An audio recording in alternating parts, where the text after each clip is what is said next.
Ya, mulai. Assalamualaikum warahmatullahi wabarakatuh. Waalaikumsalam warahmatullahi wabarakatuh. Izinkan kami dari kelompok 9 Indralaya untuk mempresentasikan hasil kerja kelompok kami, yaitu tentang pendidikan kecakapan hidup dalam pembelajaran tindas SD, SLTP, dan SLTA. Saya akan absen dulu untuk kehadiran kelompok saya. Untuk M. Taufik, apakah sudah hadir? Tolong Hadir, di-unmute-kan ya. Di-unmute-kan yang lainnya. Ada suara yang lain. Untuk Alfikri, lanjut. apakah sudah hadir? Hadir. Untuk saudara Muhammad Rinto Prasetyo, apakah sudah hadir? Coba Bu, dengar Anda Bu suara saya Bu. Suara saya ini lah. Untuk saudara Rinto, Bu, dengar enggak ini? halo? Nggak ada tuh kayaknya. Dicatat ya. Rinto, keluar hadir. Barusan terkeluar, Bu. Mungkin terkendala sinyal, Bu. Baiklah, kita akan lanjut saja untuk membaca slide pertama. Memaparkan ya. Jangan membaca, memaparkan. Baiklah, alat. Kelompok kami akan memaparkan untuk slide pertama. Untuk kepada saudara M. Taufik, dipersilahkan.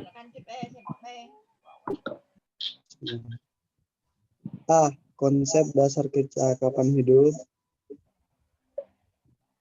Menurut tim BBE Depdiknas 2003, kecakapan hidup atau life skill merupakan percakapan yang dimiliki seseorang untuk berani menghadapi problem hidup dan kehidupan dengan wajar tanpa merasa tertekan. Kemudian secara proaktif dan kreatif serta menemukan solusi sehingga akhirnya mampu mengatasinya. Kecakapan hidup dapat dibedakan menjadi 4 jenis kecakapan, yaitu yang pertama, kecakapan personal atau personal skill yang mencakup kecakapan mengenal diri atau self-awareness dan kecakapan berpikir rasional atau thinking skill. B. Kecakapan sosial atau social skill. 3. Kecakapan akademik atau academic skill. 4. Kecakapan vokasional atau vocation skill.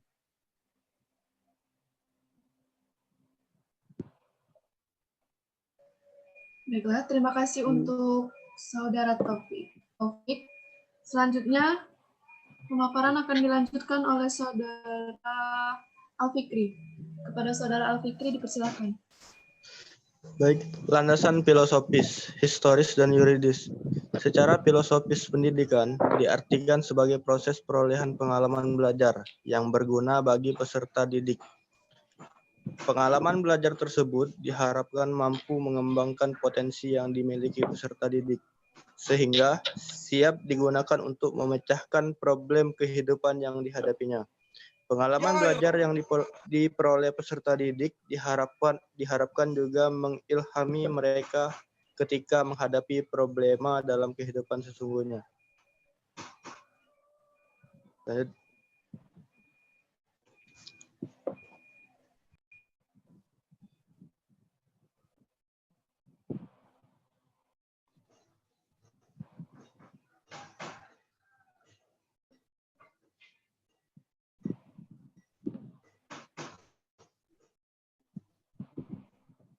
Lanjut, Lus.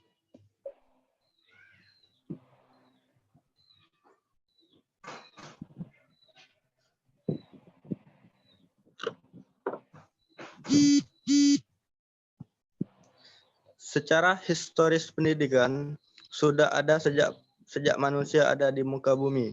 Ketika kehidupan masih sederhana, orang tua mendidik anaknya secara langsung, atau anak belajar kepada orang tua atau orang lain yang lebih dewasa di lingkungannya tanpa perantara sekolah, seperti cara makan yang baik, cara membersihkan badan, bahkan tidak jarang anak belajar dari alam sekitarnya.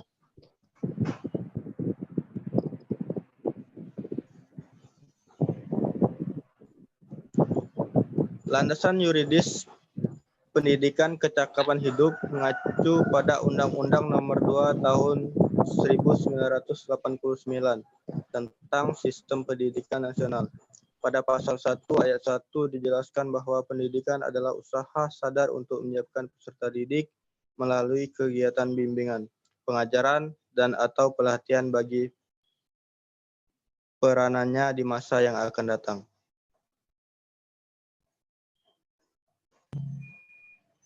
Terima kasih untuk Saudara Alfikri. Selanjutnya, apakah Saudara Rinto sudah ada di dalam Zoom?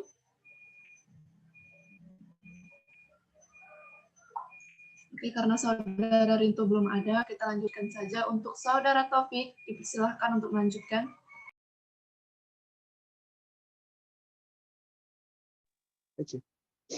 C. Keterampilan generik. 1. Kecakapan bekerja sama atau kolaborasi. Pemecahan masalah. Perencanaan dan pembuatan keputusan dalam kelompok kecil memerlukan kecakapan kolaborasi, yaitu kecakapan dalam hal mendengarkan, menghargai, berkomunikasi, bernegosiasi, membuat kompromi, ketegasan kepemimpinan, membuat penilaian, serta mempengaruhi dan memotivasi orang lain.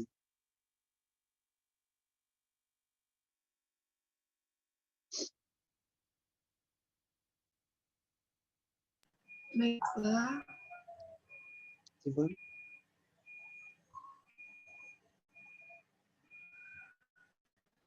Kesimpulan akan saya bacakan sendiri. Jadi kesimpulannya, implementasi kecakapan hidup dalam pembelajaran di sekolah kini menjadi dimensi penting dalam proses pendidikan di Indonesia untuk menciptakan sumber daya manusia. Pembangunan yang bermutu guna menjawab tantangan globalisasi yang keberadaannya tidak mungkin terhindarkan untuk tetap dapat bertahan dalam persaingan kehidupan di masa-masa mendatang. Tema life skill memiliki makna yang lebih luas dari vocational skill. Life skill atau kecakapan hidup memberikan bekal bagi peserta didik untuk menghadapi dan memecahkan problema hidup, baik sebagai pribadi yang mandiri, warga masyarakat, maupun sebagai warga negara. Terima kasih.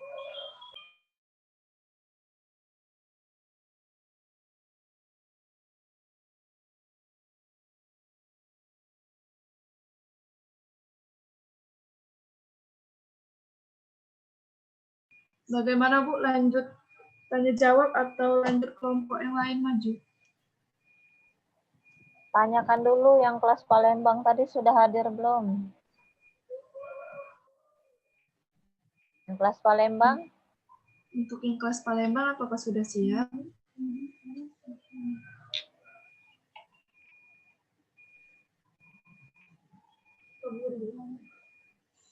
Sudah datang belum?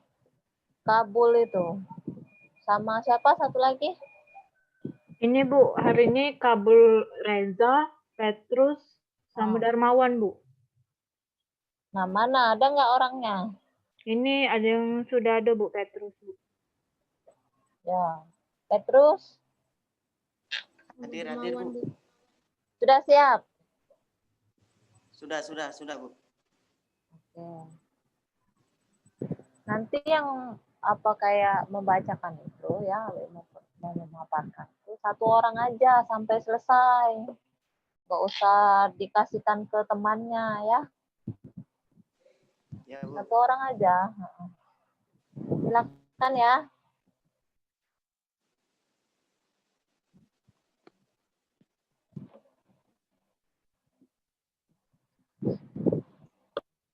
Tes suaranya jelas nggak Bu?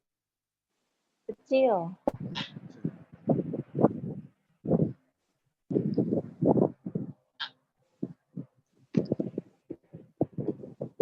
Tes. Ya.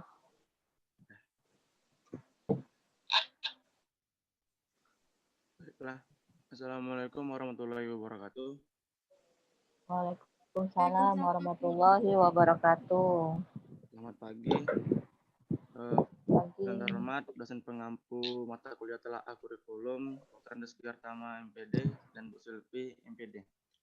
Di sini kami dari kelompok 9 kelas Palembang ingin mempresentasikan hasil diskusi kami, yaitu mampu memahami pendidikan kecakapan hidup dalam pembelajaran Penjaskes, SD, SMP, SLTP, dan SLTA.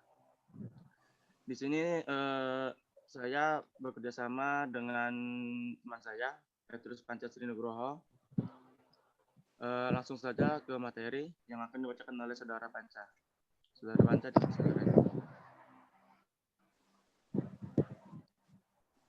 Konsep dasar pendidikan.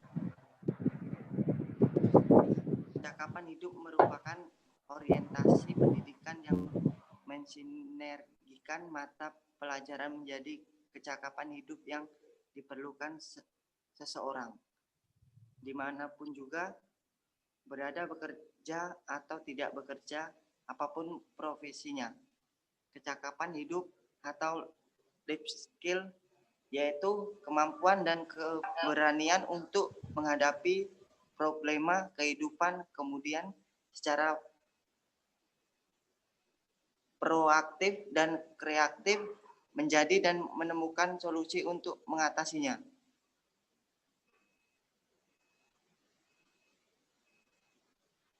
Keterampilan generatif, generik. Keterampilan generik merupakan kemampuan dasar dalam belajar dan hidup. Keterampilan tersebut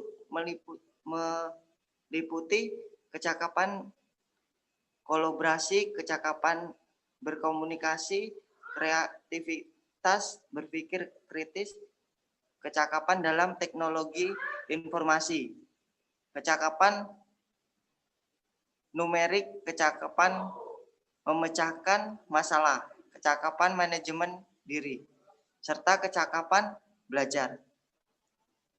Kecakapan tersebut dapat ditransfer pada konteks pembelajaran yang berbeda. Pendidikan jasmani berkonsentrasi terutama pada 4 kecakapan. Pertama, di samping pada mengembangkan apresiasi, atensi. Guru dapat menciptakan lingkungan yang sesuai dalam aktivitas pembelajaran dan pengajaran sehari-hari, serta menumbuhkan kecakapan tersebut pada diri siswa. Pengembangan keterampilan generik dalam pendidikan jasmani dapat diilustrasikan sebagai berikut.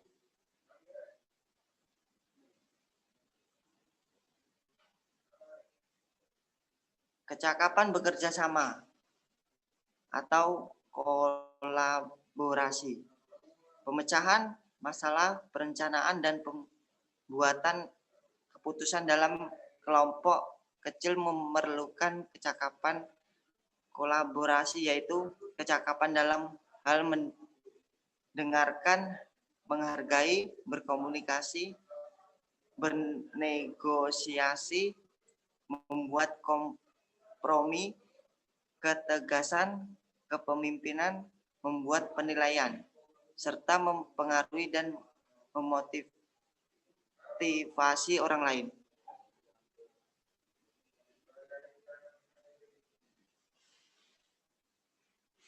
Kecakapan komunikasi adalah suatu proses yang dinamis dan berlangsung tersebut menerus di mana 2 atau lebih orang berinteraksi untuk mencapai tujuan atau hasil yang diharapkan. Dalam mempelajari cara berkomunikasi yang efektif, siswa harus belajar berbicara, mendengarkan, membaca, serta menulis secara efektif disesuaikan dengan siapa dia berhadapan.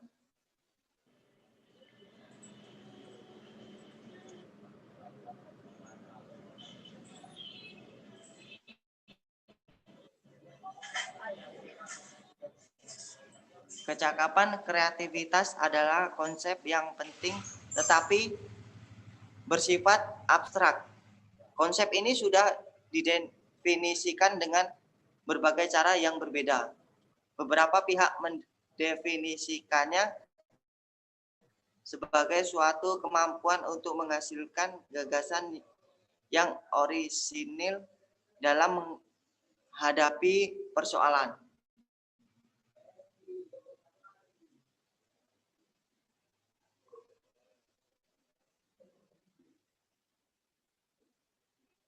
Nah, jenis-jenis kecakapan hidup. Yang pertama, kesadaran diri. Dengan kesadaran diri sebagai hamba Tuhan, seseorang akan terdorong untuk beribadah sesuai dengan agama dan kepercayaannya, serta mengamalkan ajaran agama yang diyakininya. Pendidikan agama bukan dimaknai sebagai pengetahuan semata, tetapi sebagai tuntunan bertindak dan berperilaku baik dalam hubungan antara diri dengan Tuhan Yang Maha Esa maupun hubungan antara manusia dengan alam lingkungannya. Dengan kesadaran diri seperti itu, nilai-nilai agama dijadikan sebagai roh dari mata pelajaran lainnya. Kecakapan berpikir. Kecakapan berpikir pada dasarnya merupakan kecakapan menggunakan pikiran atau rasio kita secara optimal.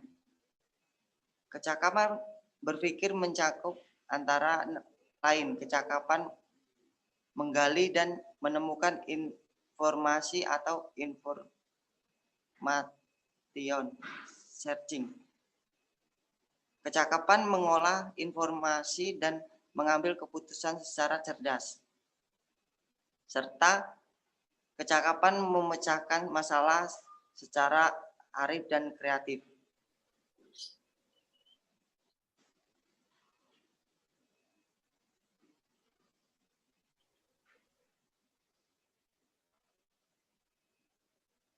Kecakapan komunikasi. Komunikasi adalah melalui lisan atau tulisan. Untuk komunikasi lisan, kemampuan mendengarkan dan menyampaikan gagasan secara lisan perlu dikembangkan. Kecakapan mendengarkan dengan empati akan membuat orang mampu memahami isi pembicaraan orang lain. Sementara lawan bicara merasa diperhatikan dan dihargai, kecakapan menyampaikan gagasan dengan empati akan membuat orang dapat menyampaikan gagasan dengan jelas dan dengan kata-kata santun, sehingga pesannya sampai dan lawan bicara merasa dihargai.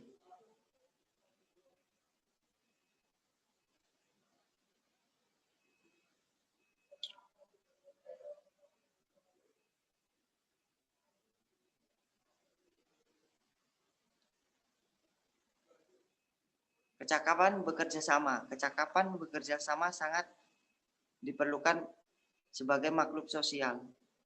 Dalam kehidupan sehari-hari, manusia akan selalu bekerja dengan manusia lain. Kerjasama bukan sekedar kerja bersama, tetapi kerjasama yang disertai dengan saling pengertian, saling menghargai, dan saling membantu. Studi Mutakhir menunjukkan kemampuan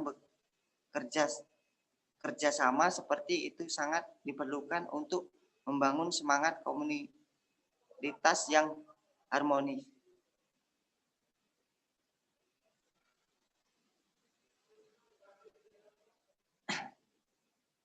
Kecakapan akademik. Kecakapan akademik yang sering juga disebut kecakapan intelektual atau kemampuan berpikir. Infima pada dasarnya merupakan pengembangan dari kecakapan berpikir pada GLS. Jika kecakapan berpikir pada GLS masih bersifat umum, Kecakapan akademik sudah lebih mengarah kepada kegiatan yang bersifat akademik atau keilmuan. Hal itu didasarkan pada pemikiran bahwa bidang pekerjaan yang ditangani memahami lebih memerlukan kecakapan berpikir ilmiah.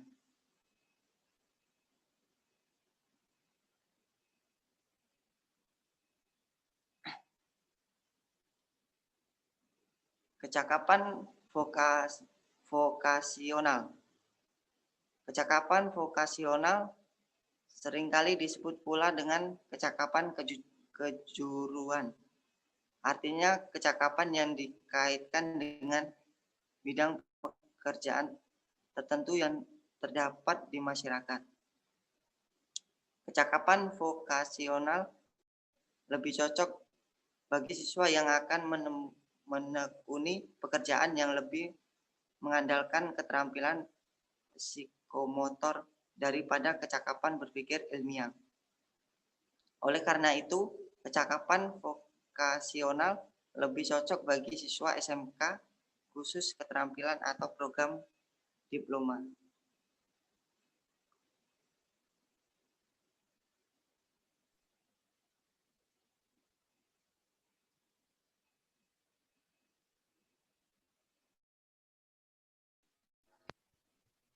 Baiklah, itu tadi paparan hasil diskusi dari kelompok 9.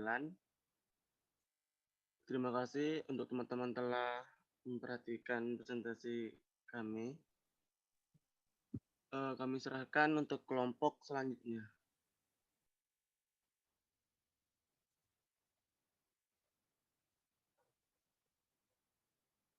Siapa lagi? Reza, Bu.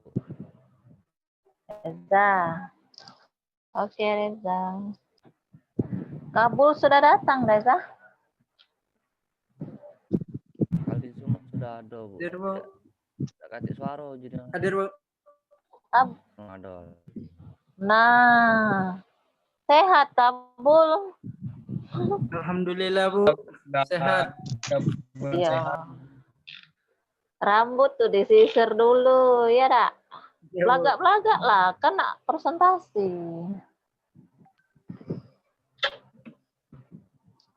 Ibu ambil dulu sisir dulu rambut tuh. Apa Reza? Ya, Bu. Ini waktu Apa Reza? 5 menit. 5 menit. Tidak apa-apa. Apa keluarga dulu supaya lebih mulai lagi. Boleh. Keluar. Ya langsung di live dulu. Ya. Siapa hostnya?